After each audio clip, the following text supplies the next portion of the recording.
She was just the girl behind the coffee counter. Invisible to most, unimportant to some, until one spilled drink, one cruel accusation, and one viral video almost destroyed her. "You're just a barista. Know your place." Those words were spat at her like poison, by a manager who mocked her skin, a co-worker who smiled while sabotaging her, and a stranger who filmed her lowest moment. But what no one knew was this: she spoke 6 languages. And 12 years ago, she'd saved someone whose name now held global power. Before we dive in, tell us, where are you watching from? If you love stories where justice hits back hard, make sure you subscribe and turn on notifications. And trust me, don't skip a second of this one. Because by the end, the woman they tried to humiliate will become the name no one dares forget. The buzz of gate announcements echoed through the terminal, blending with the hiss of espresso machines and the scent of scorched milk. It was 6:42 a.m., and the first rush was already hitting hard. Peggy adjusted her apron, wiped a drop of syrup off the counter, and forced a practiced smile at the next passenger in line. Businessman. Late 40s. Bluetooth is still in the ear. Didn't even look up when he said, "Grande Americano, extra hot, no talking." She nodded, not because she agreed, but because that was the rule. Don't talk back, just serve. The espresso hit the cup with a hiss. She handed it to him silently. He took it without a word. Another one passed, and another. At gate 19, nobody looked at the barista, only at the clock. The departures board, themselves. But Peggy noticed everything. She saw the toddler drop her toy twice while her mother pretended not to care. She saw the security guard flirting with the white receptionist and ignoring the elderly Vietnamese man asking for help. And she saw how her presence, her skin, her silence was either dismissed or resented. She'd worked this counter for 6 years. Same uniform, same terminal, same ignored potential. Nobody knew she had a degree in linguistics. Nobody asked how many languages she spoke, and even if they did, no one believed a coffee girl with braids, dark skin, and a southern accent could speak 6 languages fluently. English, French, Arabic, Spanish, Swahili, and Italian. But those names didn't matter here. Here her name was next. "Peggy," the shrill voice broke her thoughts. Brigitte, her manager, Belgian, 50-something, still wore perfume strong enough to sting the eyes. She strutted behind the counter like she owned every bean in the machine. "You missed." "A drop on the register," Brigitte snapped, pointing with a manicured finger at a single caramel smudge. Peggy bent down to wipe it. Silent. Brigitte leaned closer. "And fix your posture. You're slouching again. You want people thinking we hire lazy?" Peggy straightened, jaw locked. The words burned because they weren't about coffee or posture.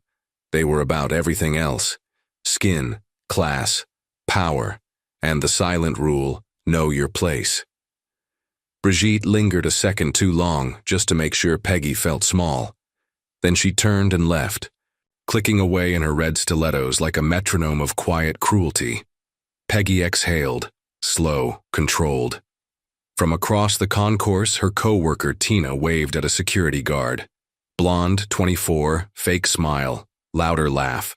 She barely touched the register, but always got compliments from Brigitte, always sent early for breaks, always flirting, always careless. Peggy had covered for her more times than she could count. Still, Tina called her background noise when she thought she couldn't hear. People like Peggy are born for this. Quiet jobs, nothing fancy, nothing visible. She heard. She always heard. It didn't matter. Peggy had learned long ago, invisibility was safer than fighting back. Until today. At 7:13 a.m., the air changed. Not the temperature, the attention. A woman in a flowing white hijab rushed to the counter, tears streaking her face. "My husband, baggage, someone took Arabic," she pleaded, broken English tumbling from panic. The receptionist froze. Security fumbled. Peggy moved. She stepped from behind the counter, gently touched the woman's arm, then spoke. Not in English, but in Arabic. soft, fluid, precise. The woman gasped in relief. Peggy translated every sentence, diffused the tension, alerted the airline staff, and explained the steps to recover the missing bag. The woman clutched Peggy's hand when it was over. "Thank you. Allah bless you." Peggy just smiled. "Je vous en prie." That last phrase, a whisper in French, meant nothing to most, but not to him. From a leather seat near gate 20, a man looked up. White button-down rolled at the sleeves, faint stubble, sharp jaw, eyes that had seen too much and missed nothing. He'd been scrolling through news headlines on his phone, headphones in, but that voice had sliced through the noise. Mason Taylor, 31. Award-winning. Documentary producer. He'd just returned from Cairo. His next project? The Invisible Workforce. Unseen stories from the front lines. He stood slowly, watching her. She didn't notice. She'd already gone back behind the counter, quiet, calm. But he remembered that voice, that phrasing, that tone. He'd heard it 12 years ago in a Paris train station from a 16-year-old girl who helped a frightened American teenager find his platform in a foreign world. She had said, "Je vous en prie," the same way, and he'd never forgotten. The terminal felt like a pressurized box of impatience. Voices overlapped, wheels rolled over tiles, children screamed, announcements buzzed and blurred together. Peggy wiped the counter again, though it was already clean. Her fingers moved out of habit, but her eyes scanned the crowd. The woman she helped earlier had already disappeared, escorted by a flight attendant who now avoided looking her way, as if crediting the barista for anything would disrupt some natural order. Peggy didn't care. At least she told herself that. Behind her, Brigitte muttered to another manager in French, not realizing Peggy could hear every word. Elle pense qu'elle est spéciale. Un accent ne fait pas une éducation. Peggy didn't flinch. She simply tucked the rag away and returned to brewing. The machine hissed. Another order, another face pretending not to see hers. But then came the voice. "I'm sorry. Does anyone speak Arabic?" The air snapped. It wasn't a scream. It was worse. It was desperation. A man in a beige thobe clutched his phone in one hand, a boarding pass in the other. His forehead glistened with sweat. Next to him, a teenage girl tugged his sleeve, crying silently. He looked around wildly, trying to speak to the staff. No one responded. He repeated louder. "Arabic, please someone, my wife, they separated us." A security guard turned his head and shrugged. The gate agent tapped her keyboard and waved him off without a word. Peggy was already moving. "Cow. Didn't ask for permission." She didn't explain. She stepped out from behind the bar and crossed the waiting area. "I speak Arabic," she said softly. The man turned, stunned. "Alhamdulillah." Peggy's voice shifted like silk, smooth, calm, precise. She switched languages mid-breath, her mouth forming phrases with native ease. She asked what happened, where his wife was last seen. What was her name? Her tone had the kind of clarity that makes people listen, even those who don't understand the words. A translator wasn't supposed to carry emotion, but Peggy wasn't supposed to be a barista either. She reached for her radio, bypassed the receptionist, and contacted internal assistance in English. "This is employee 45219. We have a priority passenger at gate 19 in need of urgent multilingual assistance. Arabic speaker on site. Possible family separation." The guard blinked. "You're just a—" Peggy didn't even look at him. She had locked eyes with the man's daughter instead. "Lat kafi," she whispered. "Don't be afraid."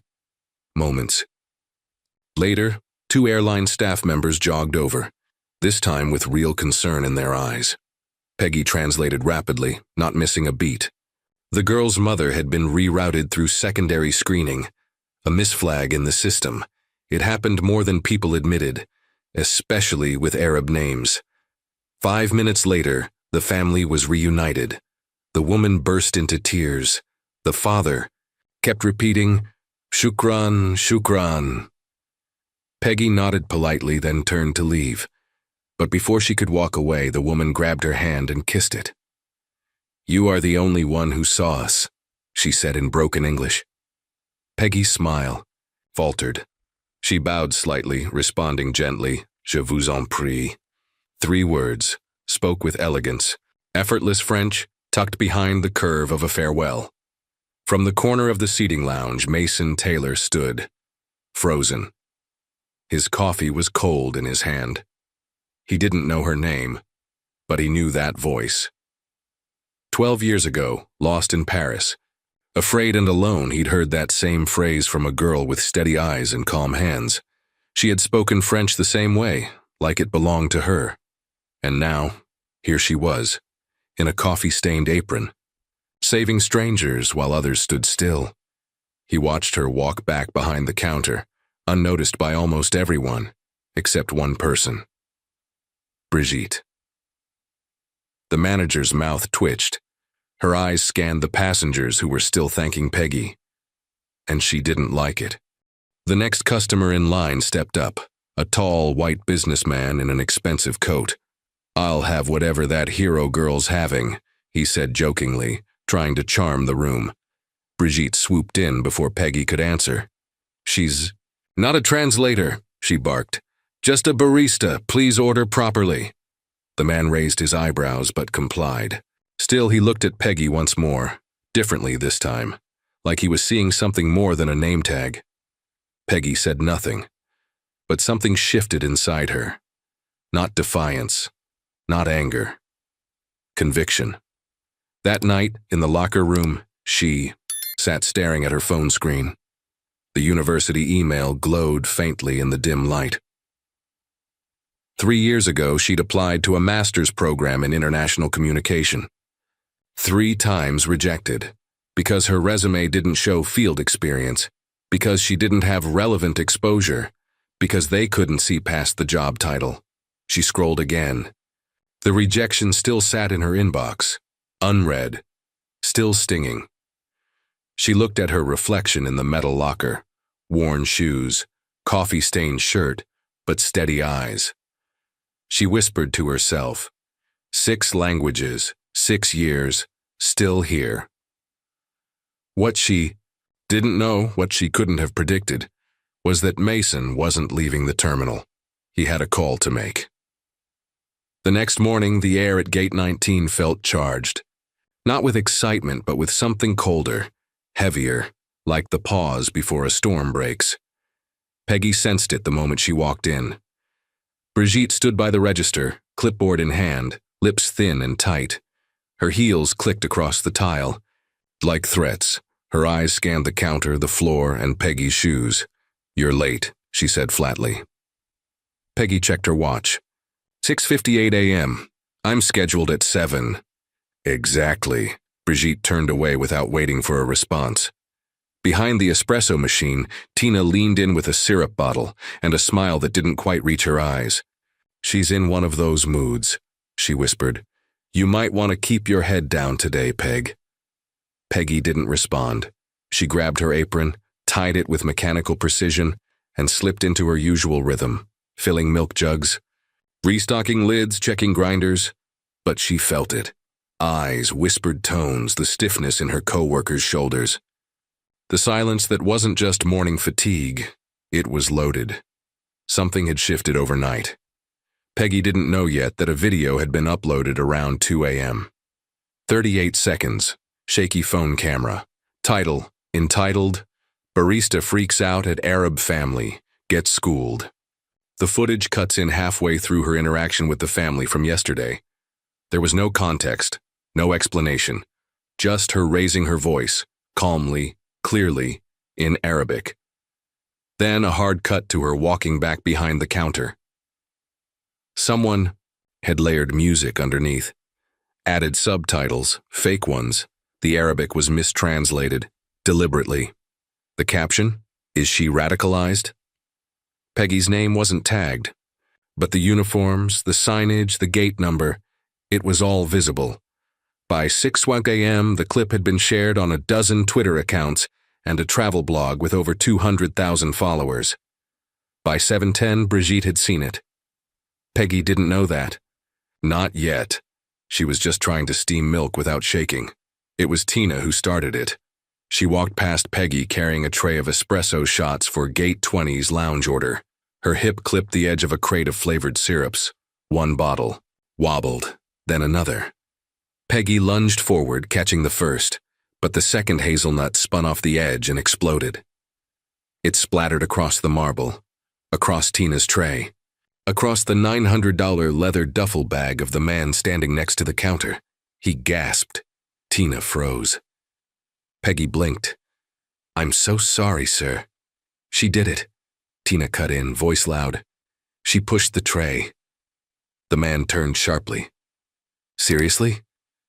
"No, I didn't," Peggy said quietly. "The crate was too close to the—" "She's lying," Tina snapped. "She's been acting weird all morning. You've seen the video, right? About her yelling in Arabic?" The customer pulled out his phone, started filming. "Excuse." "Me?" Peggy said, trying to clean the mess. "Please, I need to—" But he didn't stop recording. He zoomed in on her hands, on her skin, on the spill. "She's the girl from the video," someone behind him muttered. "The one who yelled at that poor woman." Peggy's throat clenched. She looked at Brigitte for backup. But the manager just stood there, arms crossed. "Johnson," she said, tone sharp. "Back room now." The walk to the back felt like a walk through fire. Eyes followed her, judged her. Not one asked for her side. Inside the storage room, fluorescent lights buzzed. Cold. Air prickled her skin. Brigitte didn't sit. She didn't offer Peggy a seat either. "You've embarrassed this company." "I was helping." Brigitte held up her hand. "We don't need martyrs. We need consistency, quiet, efficiency." "That video is fake," Peggy said. "It's cut. It's misleading." "It doesn't matter." Brigitte stepped closer. "Perception is everything." Peggy swallowed, her voice lowered. "You know I didn't do anything wrong." Brigitte's voice dropped lower, cooler. "Let me make something clear. You are here because we allowed you to be here. That clip, it's not what ruined your image. You did." Peggy stared at her. "Is this because I speak Arabic?" "No," Brigitte smiled. "It's because you keep forgetting who you are." Peggy's hands curled into fists. "Effective immediately," Brigitte said, scribbling something on her clipboard. "You are reassigned to waste management rotation. You'll be cleaning the employee break room, back exits, and the northbound janitorial stations for the next 3 weeks." Peggy didn't blink. She didn't move. "Do you want to file a complaint?" Brigitte asked, almost laughing. "Go ahead, but remember this, I have HR in my pocket, and you have a TikTok scandal and no real title." Peggy nodded once, slowly. Then she turned and walked out. She didn't cry. Not until she was in the supply closet near Gate 17, sitting on an overturned mop bucket, arms wrapped around herself. The phone in her pocket buzzed. Another email. Another rejection from another internal transfer request. 12. All ignored. All under review.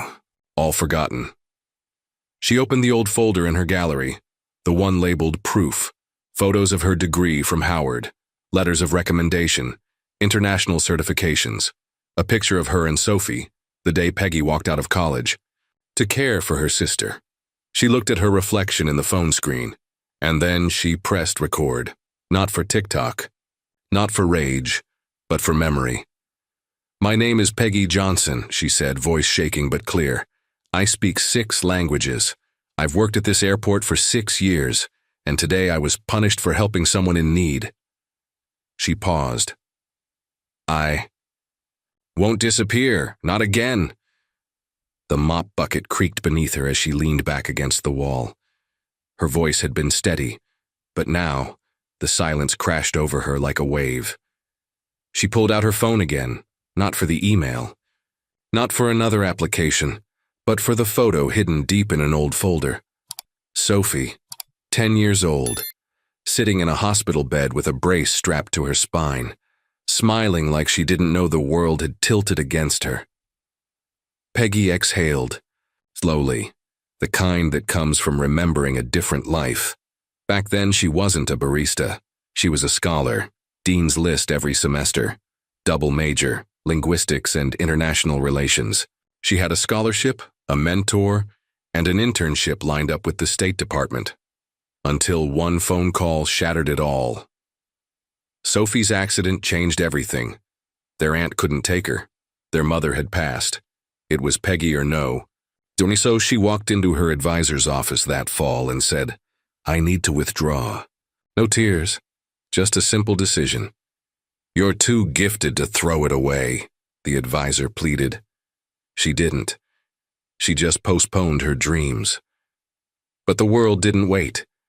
One missed semester became two, then a job, then another, until eventually airports replaced embassies, aprons replaced business suits, and her name faded from the lists of rising stars. She had made peace with it, or thought she had. Until today. Now, after everything, after her hands had scrubbed the same tile for years while her resume gathered dust in a locked drawer, someone had dared to film her, edit her, reduce her, and still, one asked about the girl she gave it all up for. Peggy wiped her eyes. Then her screen. She wasn't ashamed of the past, but if they were going to drag her name through the dirt, she'd make sure they choked on the truth buried beneath it. Unbeknownst to her, just 2 terminals down, Mason Taylor was standing, at the edge of a boarding gate talking to a young associate. "She's here," he said. "Gate 19, we need to speak to her today." The hallway outside Gate 19 felt colder than usual. Peggy's sneakers squeaked softly against the polished floor as she pushed the mop bucket forward. Her back ached, her fingers were raw, and the citrusy smell of ammonia clung to her skin like a second punishment. She had spent the last 4 hours cleaning staff restrooms and employee break rooms, while Tina laughed somewhere near the departure gates with her clean record and a perfectly timed smile. Brigitte hadn't looked at her once all day, not since the reassignment, not since the viral video spread like wildfire through staff group chats. She had just finished rinsing the last mop head when she heard it, a low rustle of keys and boots behind her. A janitor, older, dark brown skin, salt and pepper beard, one of the overnight crew, always quiet, always invisible. He nodded at her mop bucket, then at the patch of citrus slick floor between them. "Smells like Brigitte," he muttered. Peggy looked up, surprised. He didn't smile, just went back to wringing out his mop. But then, as he passed her, he paused. "Used to be a school." "Teacher," he said, eyes still on the floor, "before my accent got in the way." Peggy blinked. "What?" The man shrugged. "Didn't fit the image, so I started scrubbing floors for people who couldn't spell what I taught." Silence, stretched between them, thick like ammonia and memory. Then he added, "Don't let 'em tell you who you are, especially the ones who can't do what you do." Peggy opened her mouth, but he was already walking away, keys jingling like a warning bell. At the end of the hallway, he stopped, looked back. "You got something special," he said. "I saw it. They have too. That's why they're scared." He disappeared around the corner. Peggy stood frozen for a moment, hands still dripping bleach water. No one had spoken to her like that in weeks. Not with pity, with recognition. She didn't even know his name. But in that second, it didn't matter. Someone had seen her, not for the uniform, not for the video, but for the thing that still burned inside her and refused to die. Peggy hadn't spoken a word since her shift began. But her mind was loud. They want me to break. They wanted her to be silent, obedient, ashamed. Instead, she kept scrubbing, but outside the janitor's hallway, the world was already burning. It started at 2:14 a.m. A TikTok account, newly. Created no real followers, no face. Posted a 12-second clip titled, "The Barista Who Thinks She's a Diplomat." The footage opened mid-sentence. Peggy's voice, calm but firm, was raised in Arabic. No context, no setup, no urgency. Just her voice, subtitled with bold, white lies. "Move or I'll get security. You're holding up real passengers. This isn't your country." None of it was real. The Arabic she used? Gentle, reassuring, professional. But the video had been altered. Tone adjusted, pauses removed, and fake subtitles added in just the right spots to twist the message. Worse, someone dubbed dramatic music underneath. A thumping beat, like a villain's theme, like she was the problem. The clip exploded. 20,000 views in the first 2 hours. Then a reaction stitch, a blonde influencer in athleisure whispering, "Am I the only one who thinks she's unhinged?" Then the comment storms. Another angry black woman. "These people always play the victim. Bet she doesn't even speak Arabic." By morning, the clip had hit travel blogs, airport horror compilations, and a Reddit thread called Entitled Staff Stories. Peggy didn't know yet. She was scrubbing staff toilets, unaware that her image was flashing across millions of screens, weaponized without consent. Tina knew. She was watching it behind the espresso machine, eyes wide, phone tilted away when Peggy passed by. Brigitte had seen it too, but she said nothing, only smirked when her staff forwarded it in private group chats with gifs of eye rolls and face palms. No one asked for Peggy's side. No one checked the source. In a world obsessed with viral, the truth was too slow. And Peggy. She was about to walk into a storm she didn't start, but that everyone had already decided she deserved. She was rinsing out a gray mop head in the janitor's sink behind the north exit when the knock came. It wasn't a loud bang, just 3 sharp taps. She turned, slowly. A man stood in the doorway, casual, calm, but there was a stillness in his expression that didn't match the bustle of the terminal. He wasn't in uniform, he didn't look like management. But Peggy felt it instantly. This man had power. "Are you Peggy Johnson?" he asked. Her eyes narrowed slightly. "Who's asking?" He stepped forward, his voice lowered. "Mason Taylor." Silence, but not blank silence. The kind that pulls memories out of the dark. She blinked. "Wait, the filmmaker." His lips curled into a half-smile. "You remember." "Of course, your film, Nations Between Us, one can." He nodded, then paused. "And I remember you." Peggy's arms tensed. She gripped the edge. The metal sink. "I've never met you," she said slowly. "Not since Paris," he replied. That stopped her. Her breath caught in her chest. "I was 19, lost. Gare du Nord. I had no idea how to get to the Charles de Gaulle transfer train. My French was terrible. Everyone ignored me until this girl appeared. Younger than me, calm, confident. She said, 'Je vous en prie,' like it was a lifeline." Peggy stared at him. "I remember," she whispered. "You had a torn backpack. And no charger. You looked like you hadn't slept in days." He laughed quietly. "I hadn't." They both stood in the quiet hum of the janitor's corridor. Two people whose lives had twisted apart, now unexpectedly aligned again. "You remembered me?" she finally asked. "I remembered your voice," Mason said. "And when I heard it again, yesterday, I knew." Peggy shook her head. 12 years. You recognize me by one sentence?" "It wasn't just the words," he said. "It was the way you said them. Like you didn't just speak French, you understood people." Her throat tightened. She looked away. "You're scrubbing floors," he said quietly. "Why?" She didn't answer, not at first. Then she wiped her hands slowly on her apron and faced him. "Because I left school to take care of my sister. I applied for every translation and culture liaison job at this airport for 4 years. Because HR never called back. Because Brigitte lost my file. Because Tina Sabotaged me and still got promoted. Mason's jaw tightened. And because, she added, when you're a black woman with ambition in a uniform, ambition becomes a threat. He didn't interrupt. I'm not ashamed of working, she continued, but I'm sick of being erased. There was silence again, this time not empty but weighted, like something just shifted. Mason reached into his coat and pulled out a slim black folder. I'm not here to pity you, he said. I'm here because I'm building something. A documentary series, 6 parts, on the invisible workforce.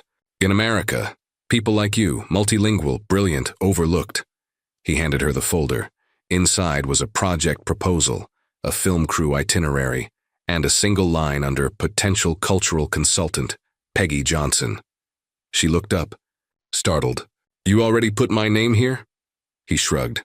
I hoped I wasn't wrong. Her fingers brushed the page. I don't want charity. You wouldn't last a day in my world if that's what this was, he said evenly. I need you.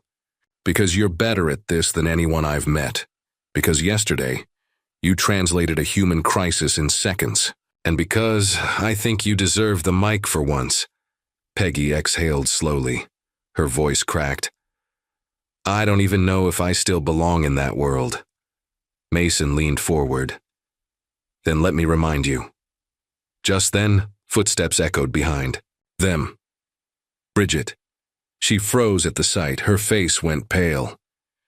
Mason? She asked, voice high, rehearsed. I didn't know you were. I asked to speak to Ms. Johnson, Mason cut in. Privately. Bridget's smile twitched. She's on janitorial duty. There must be a mistake. No, Mason replied. The mistake was hers, and it's over. He turned back to Peggy.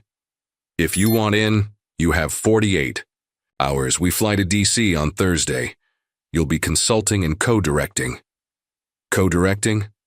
Brigitte sputtered. She speaks 6 languages, he said flatly. What do you speak? Brigitte opened her mouth, closed it, stormed off. Peggy stood there, breath shallow, eyes wide.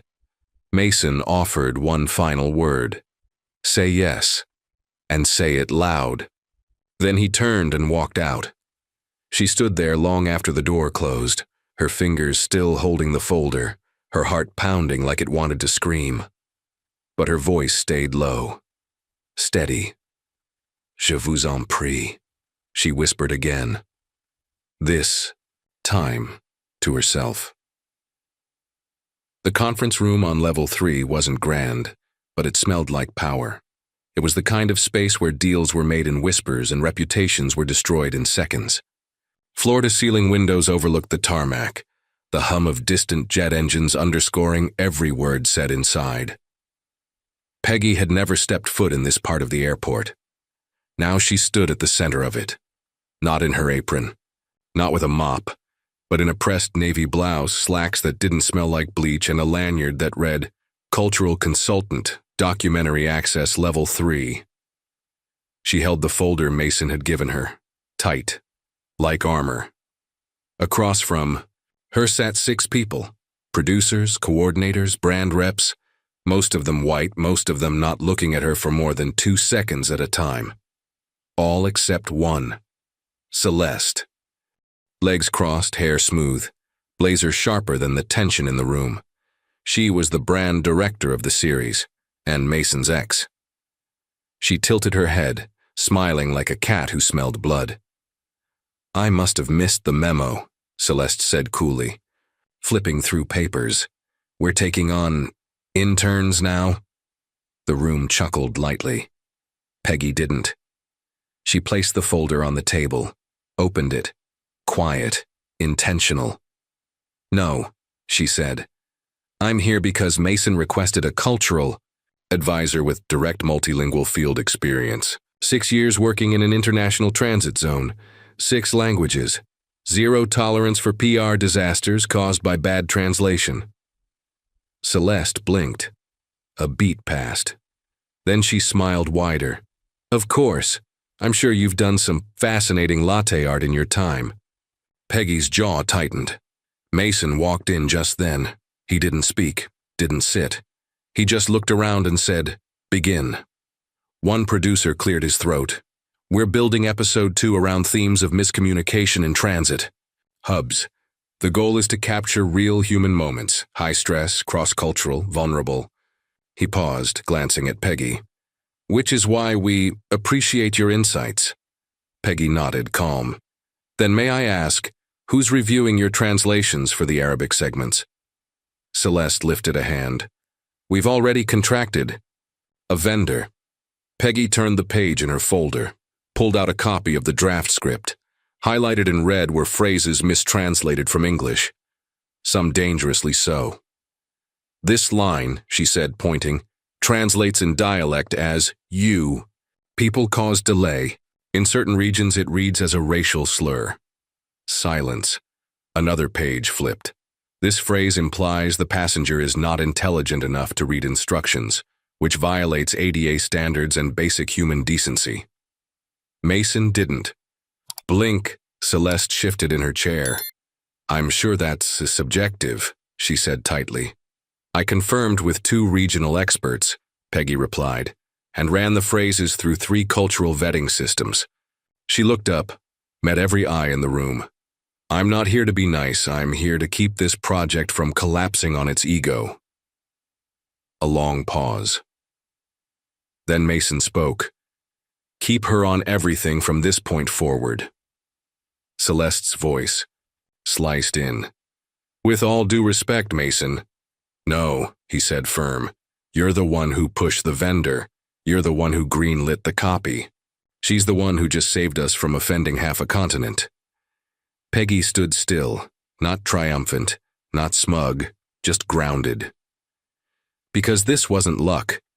It was what she was trained to do, what she had always done, just never given credit. Barista. Celeste leaned back, mask cracking. "Well, we'll need to review her background, of course," she muttered. "Verify credentials, experience, see what formal titles she has." Peggy met her gaze. "Howard University, Linguistics, Class of 2017, Certified Arabic English Interpreter, Swahili Fluency, Nairobi Immersion Program 2018, 2 peer-reviewed academic essays, 1 on gendered miscommunication in transit zones." She took a breath.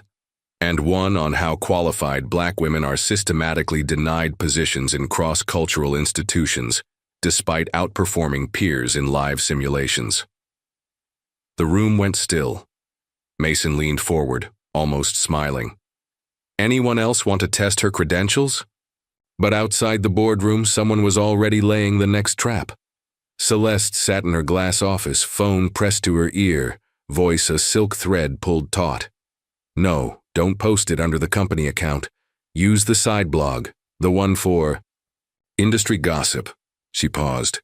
"Title it something like From Latte to Liar." The consultant raising eyebrows behind the scenes. She smiled without warmth. The article went live within the hour. Anonymous, but precise in tone. It questioned Peggy's rapid rise, called it suspicious, claimed sources had seen her bullying her way into a consultant title, questioned if her degree was real, even hinted that she was using racial sensitivity to silence criticism. The blog wasn't mainstream, but it didn't need to be. It spread like oil. 3 reposts, then 7, then 40.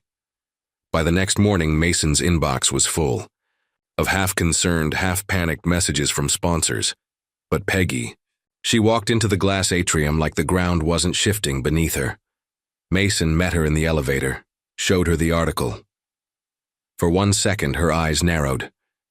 Then she reached into her leather binder, pulled out a folder, thicker than the last. "Good," she said calmly. "Let's answer them all." Inside were her original university transcripts, certified degree copy from Howard, letter from the Nairobi Immersion Program Director, test results from the UN interpreters, evaluation panel, even copies of the 2 peer-reviewed articles with DOIs and faculty endorsements. Mason flipped through each page, face unreadable. Then he smirked. "She thought she could question you." Peggy's voice didn't rise. She thought, The lie would spread faster than the truth. She paused. But I kept receipts. He handed the folder to his assistant. Upload every page. Send it to PR and caption it, "Credentials, not charisma." Hours later, the blog was forced to issue a retraction. But the damage had already reversed, because Peggy didn't just survive the hit, she diffused it with precision. And now everyone watching knew. She wasn't lucky. She was legitimate. Peggy closed her folder, stood. I have prep work to do for our Cairo segment. If we're done here. She turned and walked out. Every eye followed. Down the hallway, her breath caught up to her body. Her heart pounded, her fingers trembled, but her spine stayed straight. She didn't hear the footsteps behind her until she reached the elevator. It was Celeste. Her voice dropped low and venom-laced. "You don't belong in that room." Peggy didn't turn around. "I earned it," she said. Celeste laughed bitterly.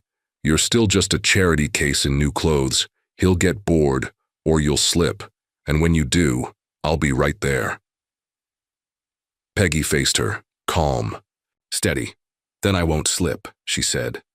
The elevator doors opened. Peggy stepped in. Alone. And smiled. The air inside the airport cafe was too still for 6 a.m.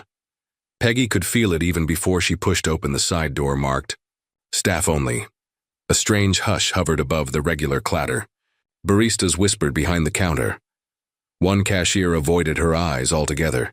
The espresso machine steamed like it was trying to fill the silence, but it couldn't drown out what she already knew. Something was wrong. Then she saw the screen above the pastry shelf. The local news feed flickered, her face frozen mid-sentence from the last staff meeting, now paired with a new headline. From coffee girl to consultant, social media darling or dangerous hype. Someone had leaked the footage, the meeting, her comments, the boldness with which she called out to Celeste, and underneath the video, a conveniently anonymous source claimed Peggy had exaggerated her credentials, manipulated her way into Mason's favor, and weaponized racial sympathy to gain access to the documentary team. The article was unsigned, but the fingerprints were obvious. Brigitte's voice rang out before she even turned around. Well, celebrity's back. Peggy turned slowly, shoulders square. Brigitte leaned against the counter, arms folded, smile cutting like glass. Must be nice, having people fight your battles. Peggy stepped forward. Is there something you need from me? I need you to understand something, Brigitte said, her tone sweet with venom. Some of us had to work for years to get into these rooms, not just show up with a sob story and a pretty accent. I worked 6 years in this airport, Peggy said, voice low, steady, in silence with grace, while you kept my resume at the bottom of a drawer. Brigitte laughed. You were never going to get that job. You don't fit our image. Peggy's stomach knotted, but she didn't flinch. Brigitte leaned closer, whispering like a threat. You don't get to rewrite the rules just because you had one lucky moment. Peggy's phone buzzed in her hand. She stepped back, pulled it up. A message from Mason. Meet me in conference room 2A, urgent. She left without another word. As she turned the corner, Tina stepped into her path. Oh, hi, Tina said, voice high and innocent. Just so you know, there's a petition going. Round. Some of the staff feel like you're abusing the system. You know, skipping ranks. Peggy looked at her. Did you start it? Tina blinked, faux offense curling across her face. I would never. Peggy didn't reply. She just walked past, heart pounding, throat dry, but steps firm. The conference room door creaked open. Inside, Mason sat at the table, laptop open, brows drawn. Next to him sat Zoe, a new HR recruitment. Analyst Peggy had only seen twice, young, sharp-eyed, and deeply uncomfortable. Close the door, Mason said. Peggy obeyed. Then he spun the laptop around. Her staff file. Every transfer request. Every certification. Every email, denied, ignored, buried. Zoe cleared her throat. Started reviewing the internal records. When you were appointed to the consultant team, I was confused why someone with your qualifications had no HR. Movement for years. She slid over a folder. Peggy opened it slowly. 12 transfer requests, denied by Brigitte and Mr. Whitmore, the director of operations. Zoe continued nervously. Your application files were tagged. Not a cultural fit. Peggy blinked. Not underqualified. Not ineligible. Just not a cultural fit. Mason stood. I had my team dig further. He tapped the laptop. Turns out Whitmore has a niece. She owns a private translation firm that's been contracting with the airport for years, at triple market rate, despite having no verifiable credentials. In Arabic or Swahili. Peggy swallowed. It all clicked.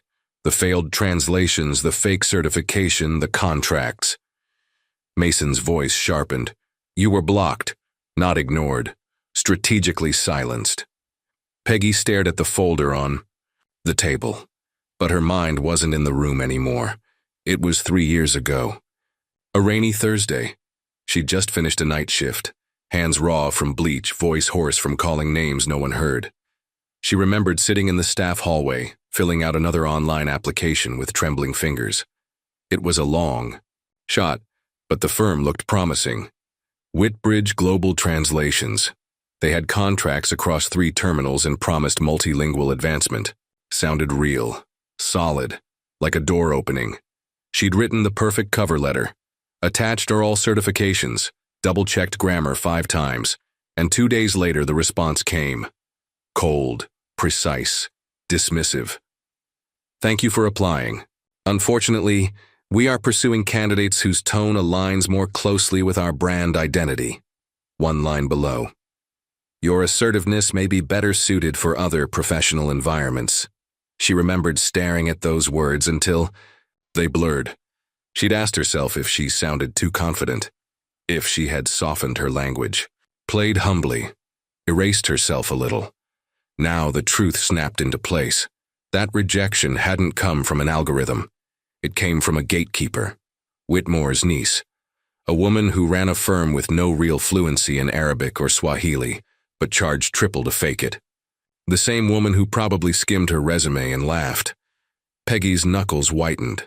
She remembered how that email stung more than the others, because that one, it felt personal, like someone had looked her in the eye and said, "Not you." Now she knew why. It had nothing to do with tone, nothing to do with her skills. It was because someone had already claimed the throne, and Peggy, with her braids, her tired eyes, her perfect pronunciation, was a threat. Zoe looked up, sensing the shift. "You okay?"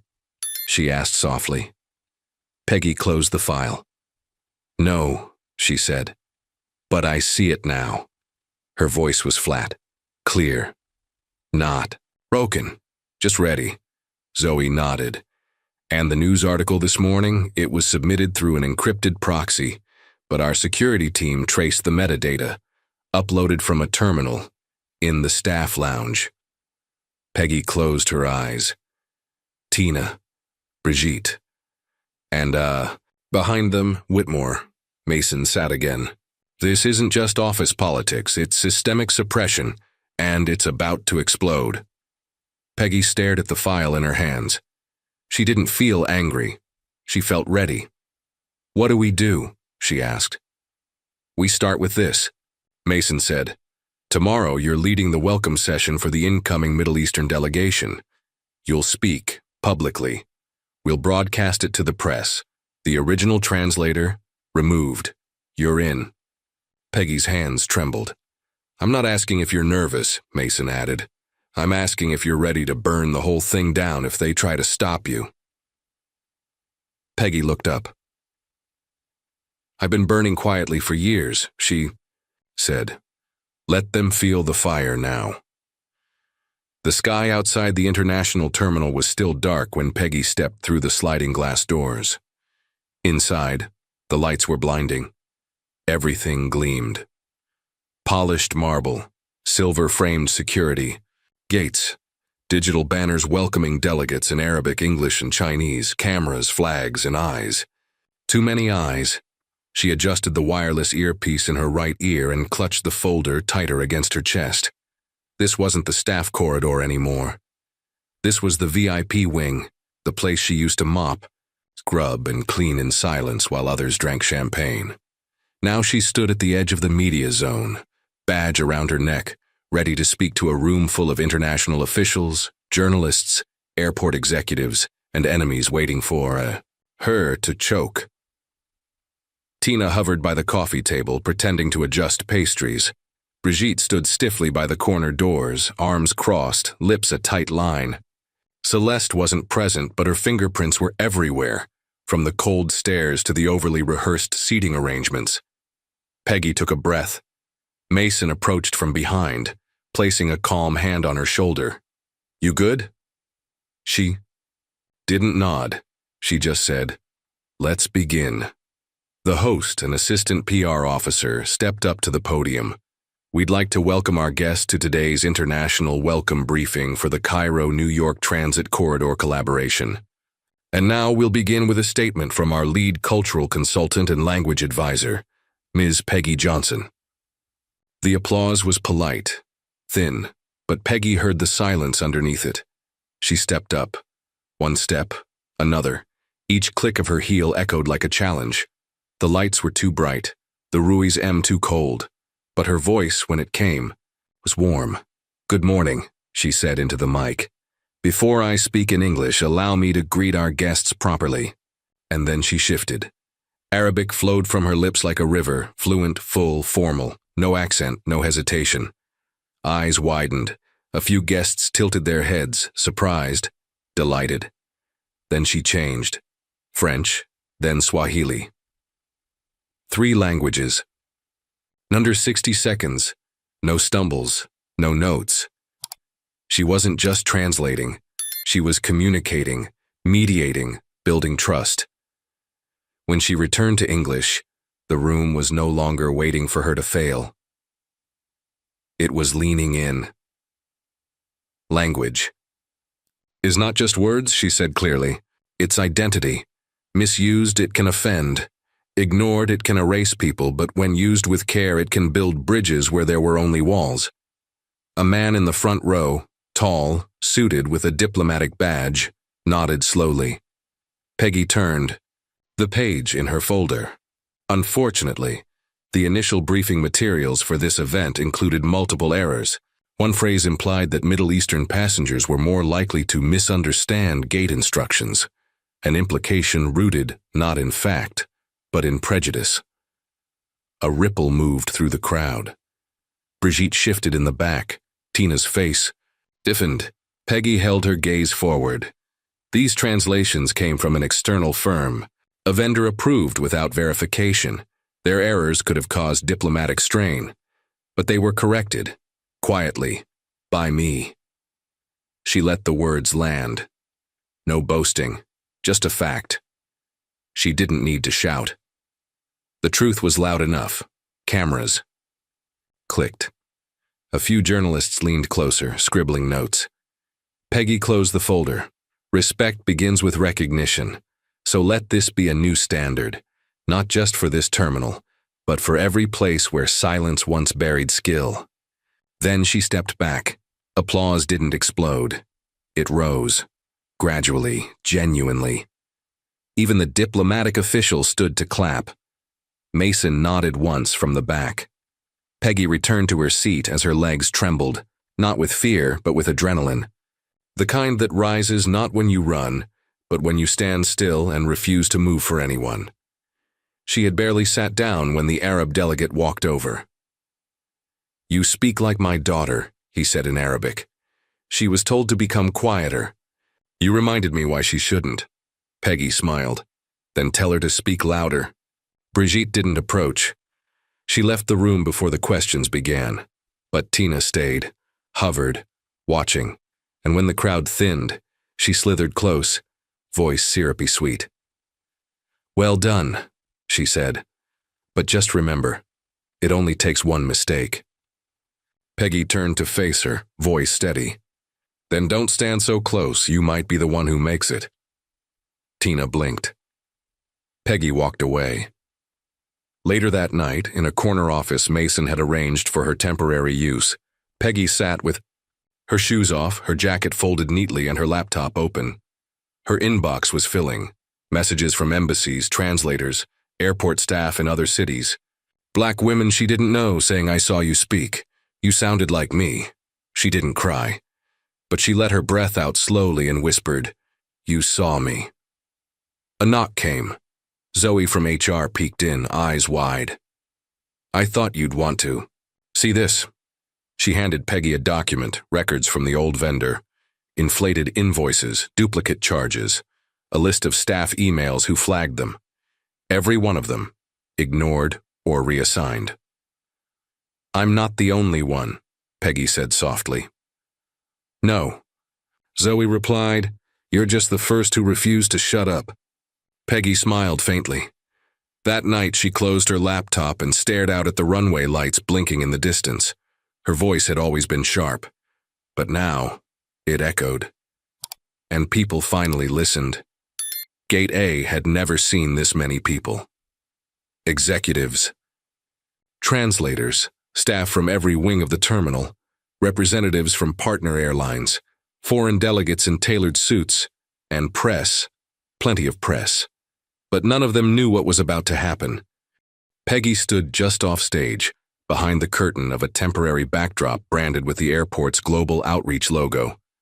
Her fingers grazed the folded edges of the speech in her hand, but her eyes weren't on the paper. They were locked on the man standing near the refreshments table, Thomas Whitmore, Director of Operations, calm, untouchable, smiling like he always did, as if this room, this terminal, the air itself belonged to him.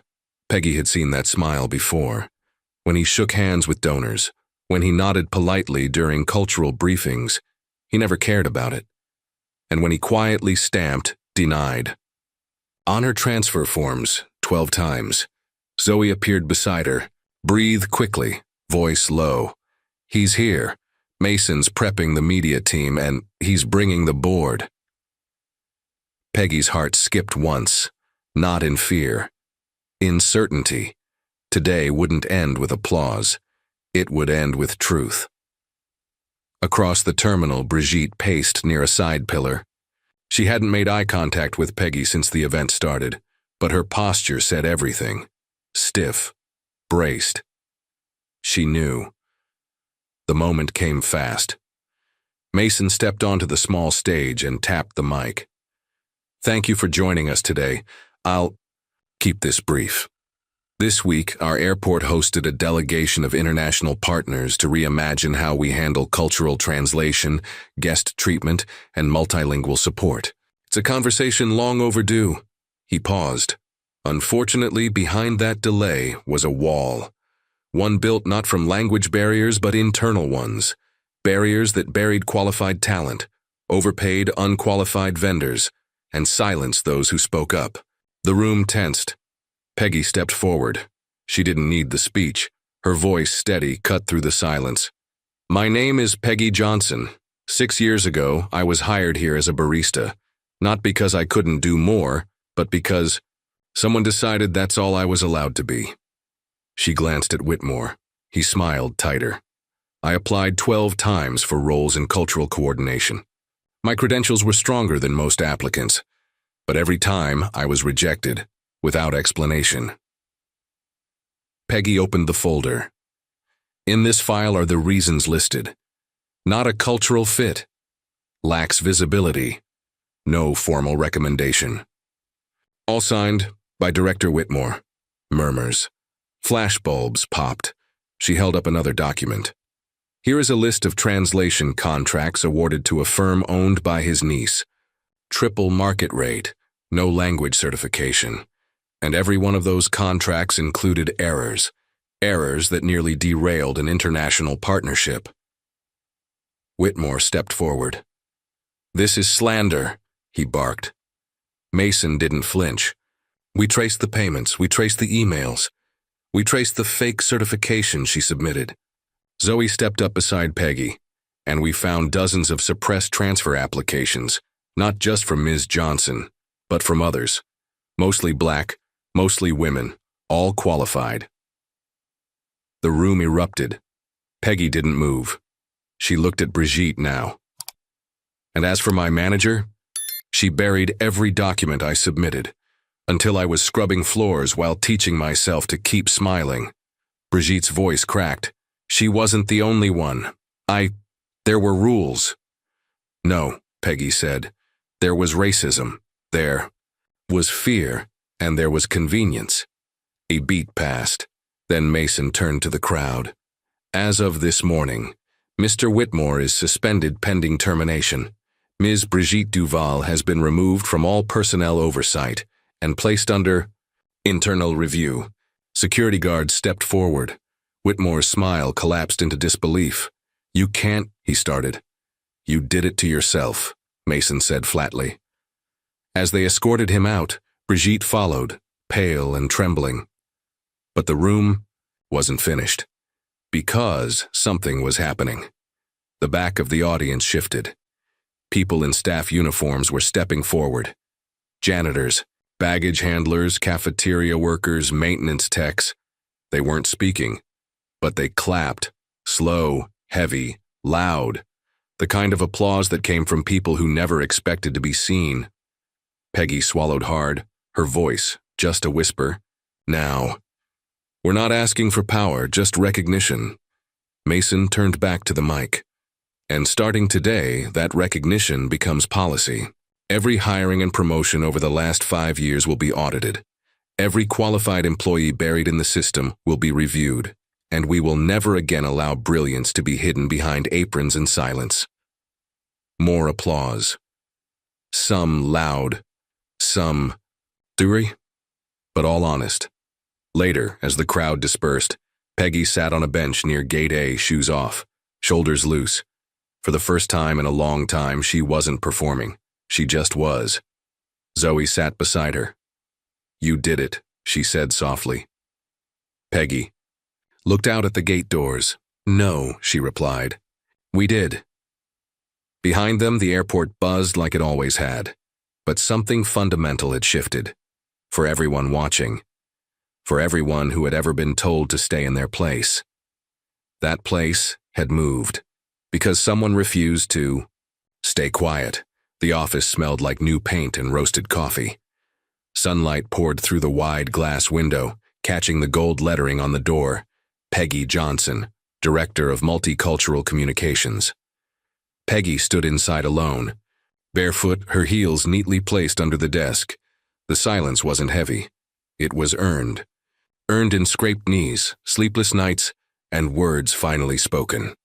On the wall across from her, a framed still from the press conference hung beside a photo of her and her sister Sophie at graduation, holding hands, the edges of their smiles slightly blurred.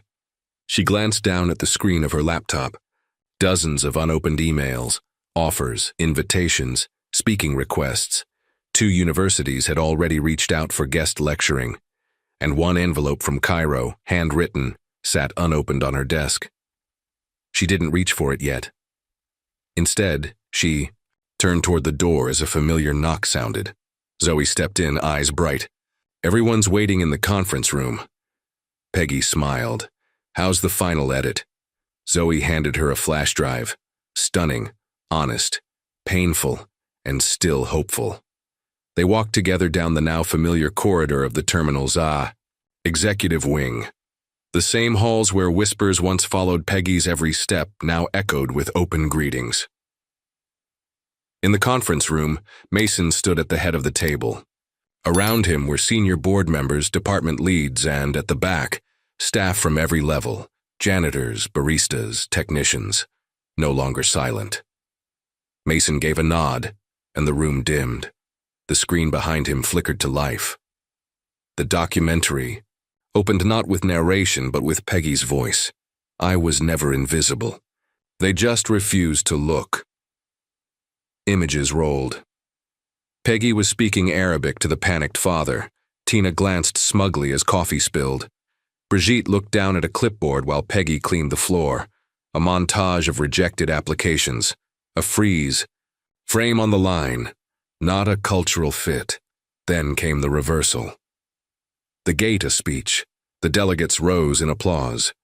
The board meeting where names were finally held accountable. Murmurs rippled through the room. The video ended on one quiet shot. Peggy, standing behind a counter, pouring a cup of coffee, then looking directly into the lens. I still make coffee, she says, but now I choose who I serve it to. Applause broke the silence. Real, relentless. Peggy didn't look away. When the room quieted, Mason spoke. We're proud to announce the launch of the Voices Unseen initiative, a full-scale equity program to identify and elevate underrepresented talent already within our workforce. It's built by Peggy, led by Peggy. He turned to her. And named for every voice that was ignored until now. Later that day, Peggy returned to her office. On her desk sat a new envelope, sealed in deep green, embossed with gold trim. She opened it. Inside, a letter from the University of Applied Linguistics Amsterdam, an offer for a visiting professorship, an invitation to build an exchange program for students of color, a postscript handwritten by Professor Van Ton. Some talents are never truly hidden, just waiting for the right moment to speak. Peggy. Let the paper rest on her lap.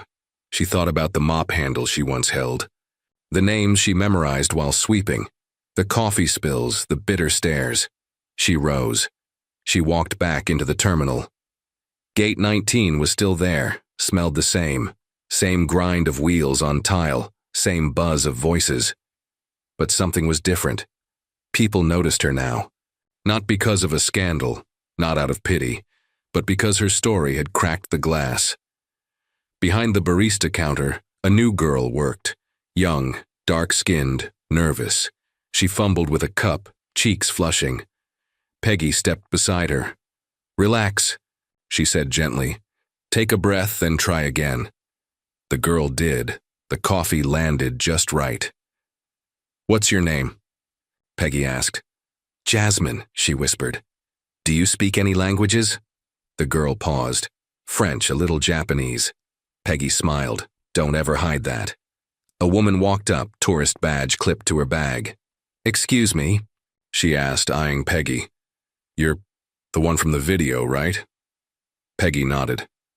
The woman fumbled, then held up her phone. Do you mind? Peggy leaned in.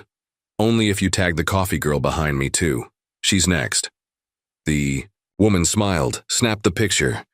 As Peggy walked away, she heard Jasmine whisper to the next customer. She's our boss. No pride, just the truth. Back in her office, Peggy placed a new item on her shelf. Not the award from the board, not the translated contract. A single, worn paper cup, labeled in Sharpie, Arabic, French, Swahili, Italian, English, Spanish. She had written it years ago, when no one believed her. Now it was proof. Not of language, of legacy. If this story moved you, made you pause, or reminded you of someone who deserves to be seen, don't keep it to yourself. Share your thoughts in the comments below. We read to everyone. Thank you for spending this time with us.